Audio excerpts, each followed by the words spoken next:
A second feature of the Constitution was that it granted equality before the law to all citizens regardless of their caste, of religion, affiliation. There some Indians who wished that the political system, the new nation be based on Hindu ideals and that it itself be run as a Hindu state.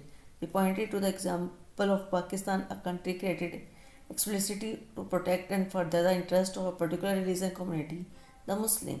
However, the Indian Prime Minister Jawaharlal Nehru was of the opinion that India could not and must not become a Hindu Pakistan. Constitution के जो दूसरी विशेषता थी, इसमें सभी लोगों को, चाहे वो किसी भी कास्ट रिलीजन से बिलोंग करते थे, कानून के सामने सभी एक थे, सभी समान थे। उन्होंने कहा कि पॉलिटिकल सिस्टम, कुछ लोगों का मानना था कि हमारा पॉलिटिकल सिस्टम जो नया देश है वो हिंदू आइडियाज़ पर बेस होना चाहिए और एक हिंदू स्टेट के रूप में जाना जाना चाहिए।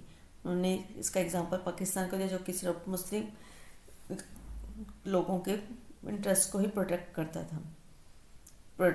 है।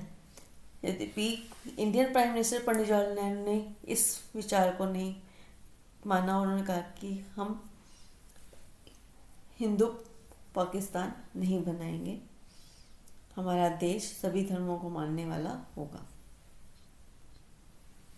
Besides Muslim, India also had a large population of Sikhs and Christians as well as many Parsis and Jains. Under the new constitution, they would have the same right as Hindus, the same opportunities when it came to seeking jobs in government or the private sector, the same rights before the law. Bharat में Muslims ही नहीं बल्कि अन्य धर्मों की भी जनसंख्या काफ़ी है, जैसे सिख्स, क्रिश्चियंस, पारसीस और जैन्स। हमारे कॉन्स्टिट्यूशन के अकॉर्डिंग सबके पास एक समान अधिकार है, चाहे वो हिंदू है, चाहे सिख है, चाहे जैन या मुस्लिम।